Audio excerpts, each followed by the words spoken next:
at how human beings, let's say, imprint themselves and pattern themselves around relationship, we're looking at a variety of influences.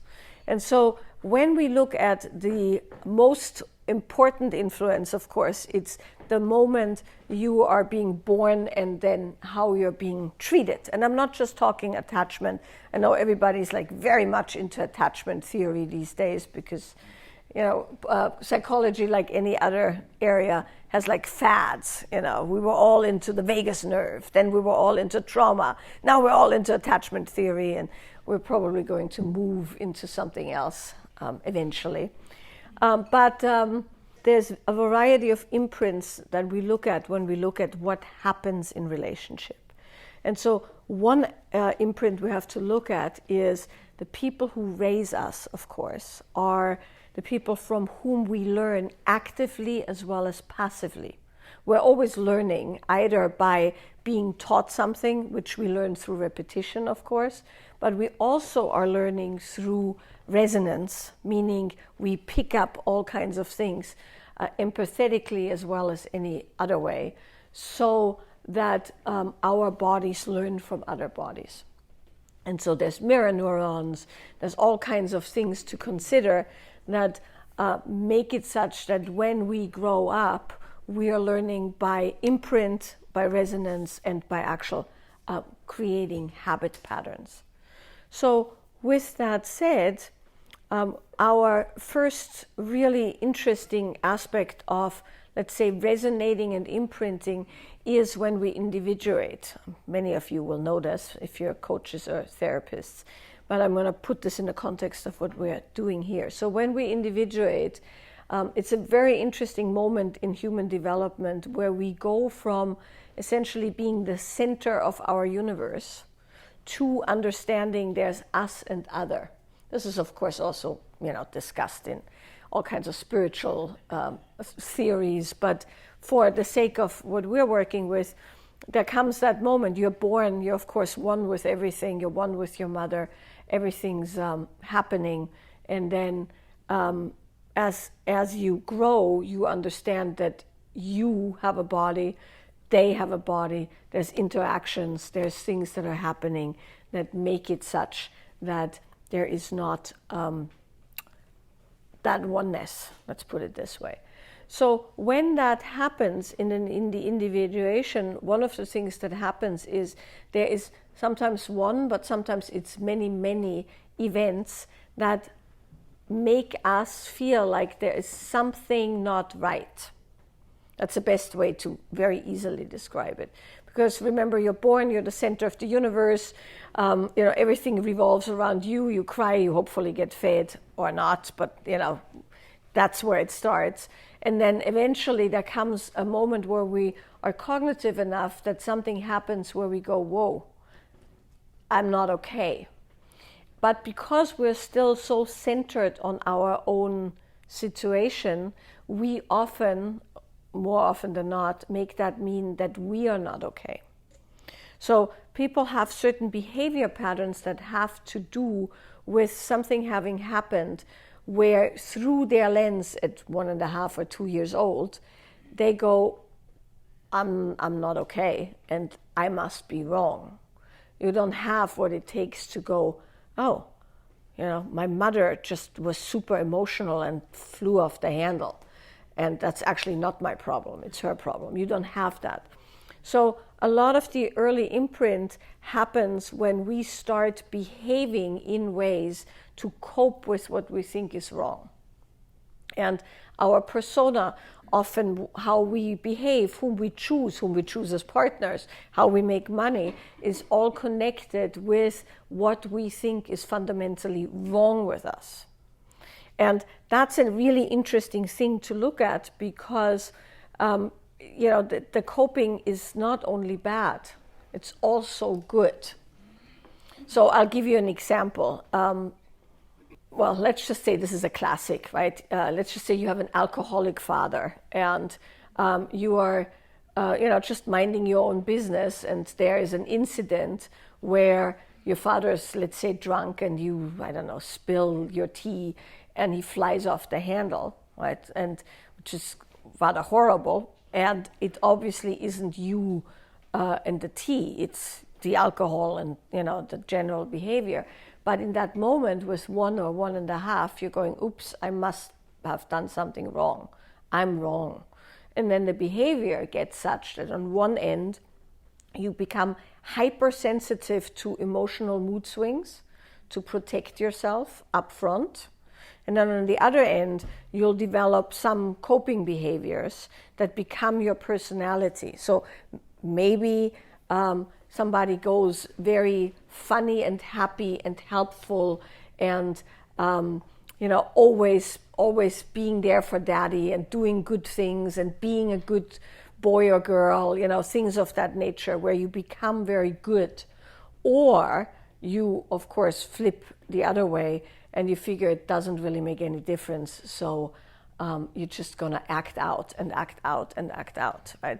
So these are the patterns that happen to most humans at some point. For some, that's very severe, like, with more abusive situations, but even the most subtle situations cause those behavior patterns. And then these behavior patterns are, of course, carried forward into relationship. And very often when we choose partners based on trying to avoid that, while also subconsciously looking for that, because the really difficult aspect of this is that whatever kind of attention we get at that helpless age is considered love. Right? And that's really tough to reckon sometimes, because while our adult self goes, that's not love, that was abuse. Right? Our young self, the part of us that had to kind of brace, goes, oh, I get attention, that's love. And so often in the choice of partner, we have this push-pull of not wanting something, but somehow still making some kind of happening around that based on old imprint patterns. And that's a really interesting thing to work with, because when you, and this is, sometimes you hear this with like inner family constellations and things like that. People talk about that. When you can identify the young, stunted parts of yourself and how they've chosen certain things, then you can actually grow those parts up or tell them they're safe, so to speak. That's where often inner child work comes in as well. Or you can make different choices as an adult that are not connected with that. So that's like one aspect of what happens and why we pick relationship in a certain way. And a classic pattern there is that people pick somebody to let's say, complement their coping pattern. So you have somebody who is very helpless and somebody who's very competent. Or you have somebody who's very stable and somebody who's very unstable. You have somebody who is very passionate and the other person is very kind of stable and not passionate. And it works great because there's a counterbalance and they're not X, right? And then over time, of course, as the relationship progresses, one of two things happens. Either they turn into X, or the other person goes, well, I chose you because you're safe, but now I feel actually, safe and you are boring. That also happens, right? A lot. And it's like, wait, you picked him specifically because he posed no danger. Yeah, but now I want him to grab me by the hair and drag me to the cave. It's like, yes, but that's not what you picked him for, right?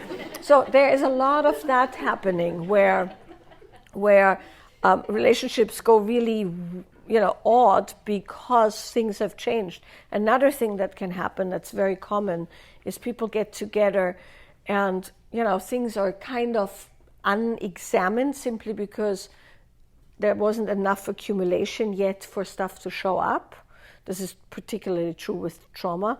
And then at some point, you get to the point where you go, oh, I had trauma. Or you might not even have known you have trauma and it shows up. Or you've known you have trauma, but you didn't understand the impact on your system. And suddenly very common one is somebody no longer wants intimacy, or somebody no longer wants relationship in a certain way. And then suddenly the entire relationship has to shift because the old ways of fitting together no longer fit together. So that's one aspect of what's happening. And then, of course, we talked about epigenetic imprints, which are essentially coping patterns that are passed down not only through the behaviors that we assimilate from our parents, but also the coping that comes from generations. You often hear there's people who are, there's generations of people with addiction issues, or generations of people with, comfort eating or not eating or things like that. Because these things are being passed down epigenetically as well as behavior patterning. And so when we look at resonance, I don't know if you know that when we are born, we have inherited our mother's breathing patterns, for instance. And you're bathed by the neurotransmitters of your mother in your growth phase. So that's an imprint, for instance, right? And then there's, of course, the imprints of seeing your parents interact in relationship. Oh, you weren't here on the first night, so let me say this. So in epigenetic research these days, they have discovered that on the outside of the DNA, not the actual DNA, which is genetic, right? But on the outside of the DNA, there are these things called methylated chains. And the methylated chains turn on or off gene expression. Because at any given time in the body, this can also happen with pollution or things like that, genes can turn on or off, and then certain things happen or don't happen.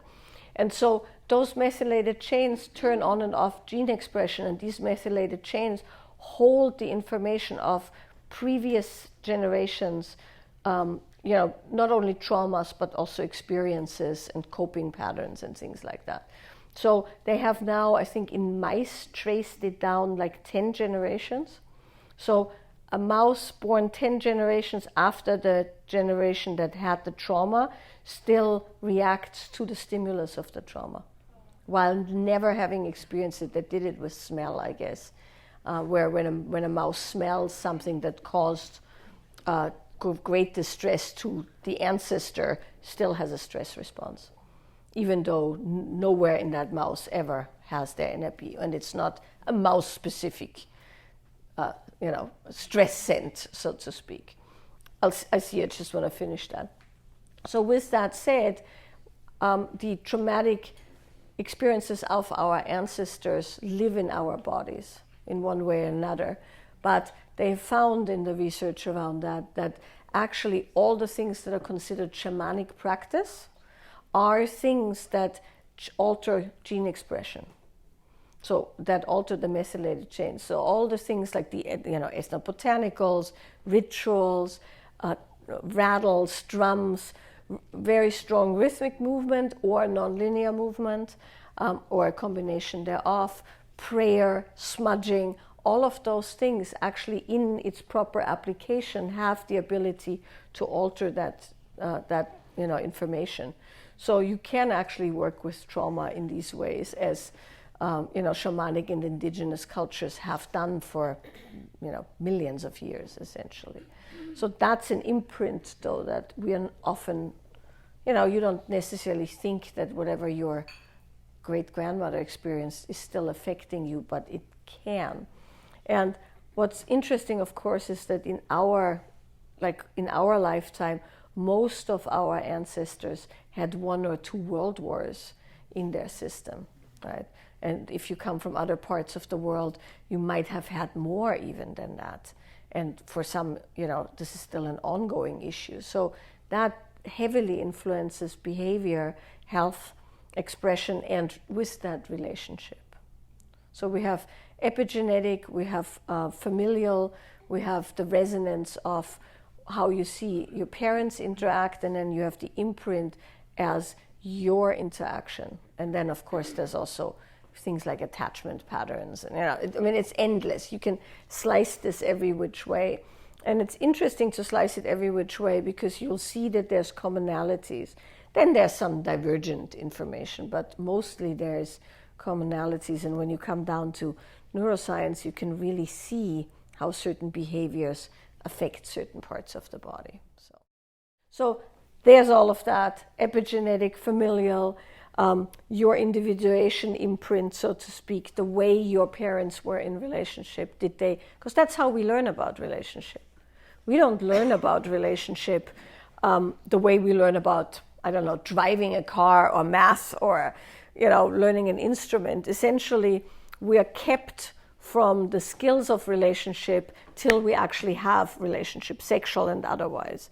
And there's no school for that because, of course, it's also not age appropriate to teach people, let's say, sexual skills till that's appropriate. But there's also no school for good relationship.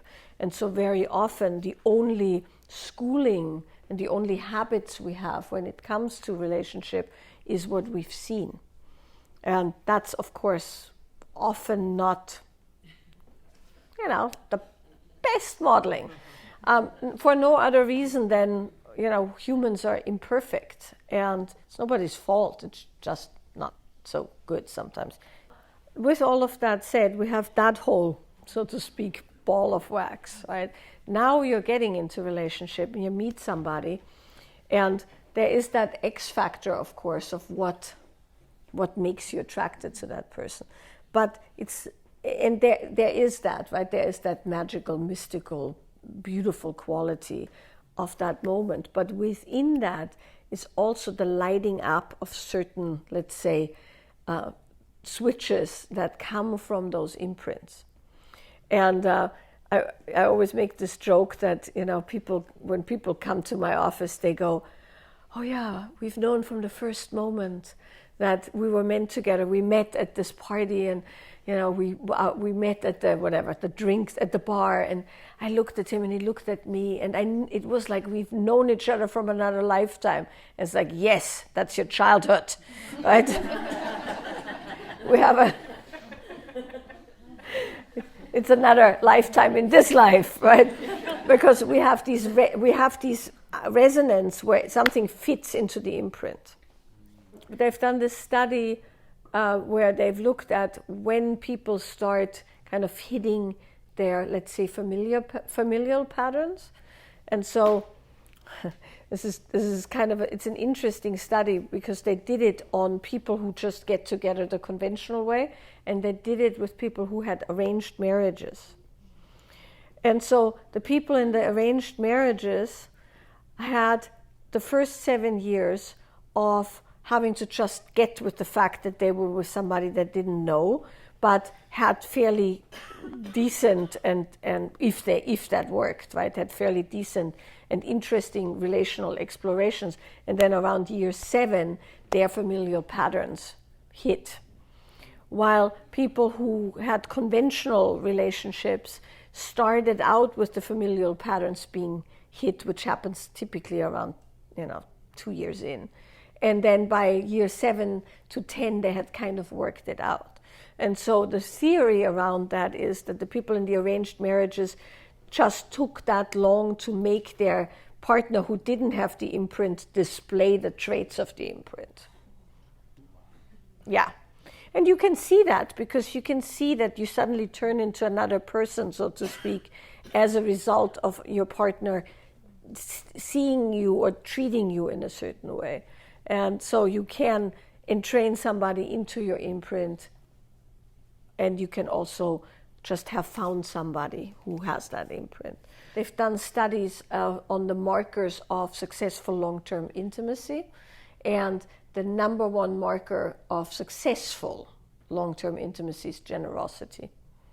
And generosity, I once said this to a client, and he goes like, what, Tiffany earrings every other week? No, not gifts.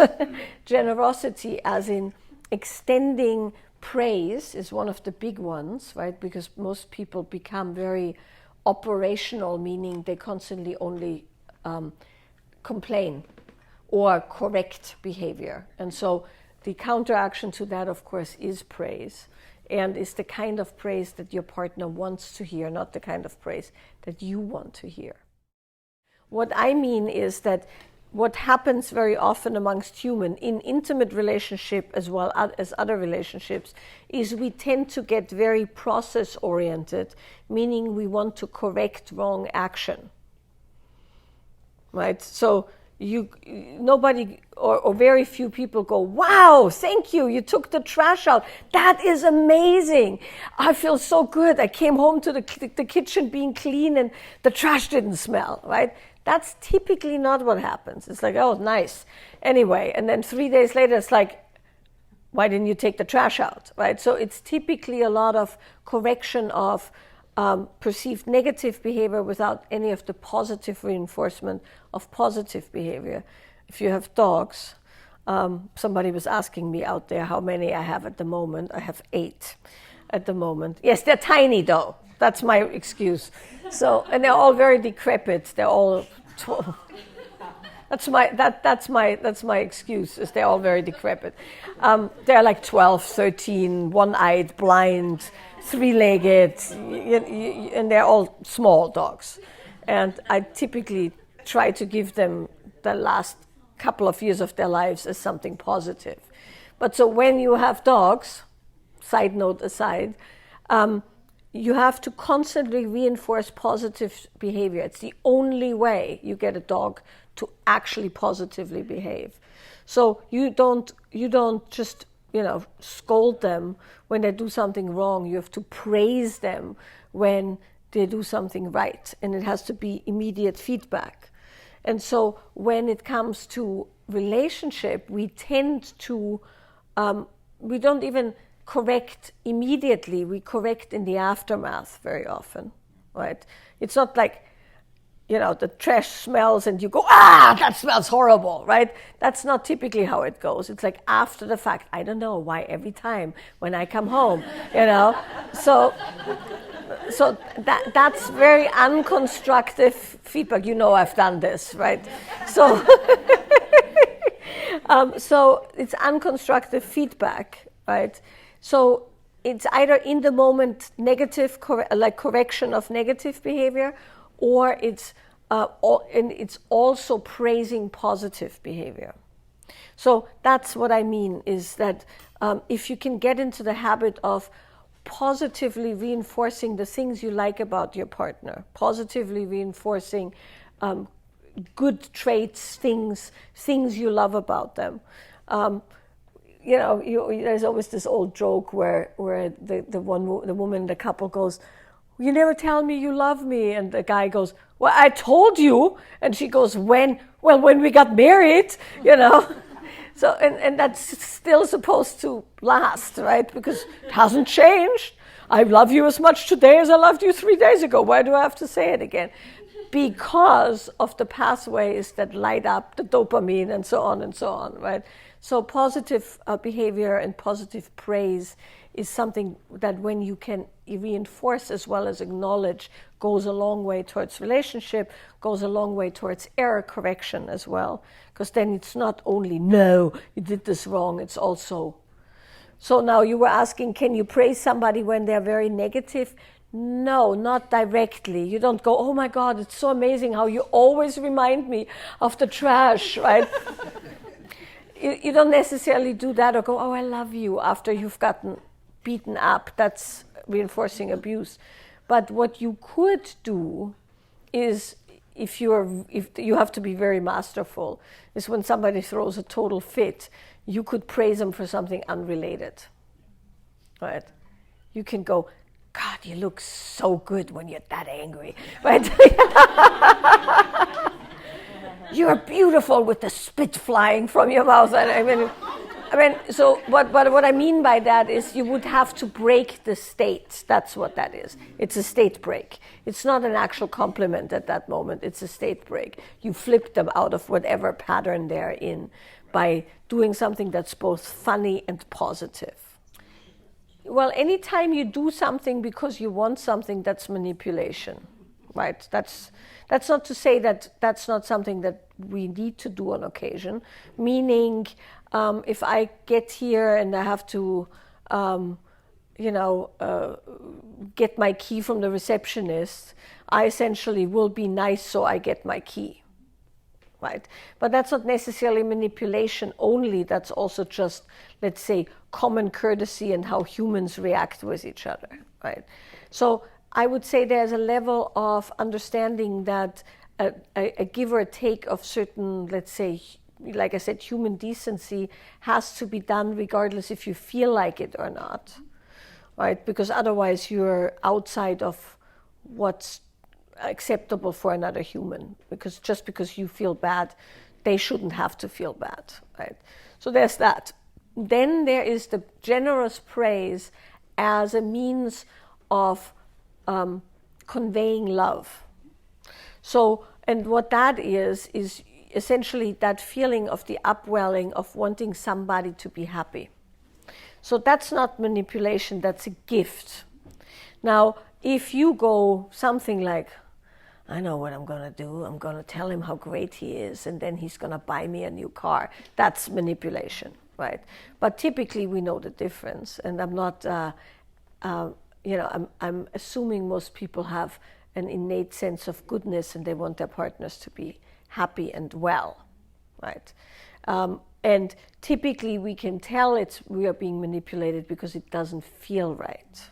So you have to just learn distinctions around that. There's also a slight chance that somebody isn't manipulating you, but you have what my teaching partner and I sometimes jokingly refer to as you're missing a chip, meaning you don't have an imprint of that goodness. Right? That's also an option. Sometimes when people praise you, you're like, yeah. And it's not because they don't actually praise you, it's because you don't have the receptor to receive that praise. So those are distinctions that you can only learn when you can feel your own body, which is why we always do somatic practice with it. And then you can go, oh, this feels nice, and it's freely given and received. Oh, what do you want? That's manipulation. Or, oh, this doesn't even sound real. When you go, this sounds fake, that's typically you don't have a receptor for it. So those are important distinctions. It's a good question, thank you.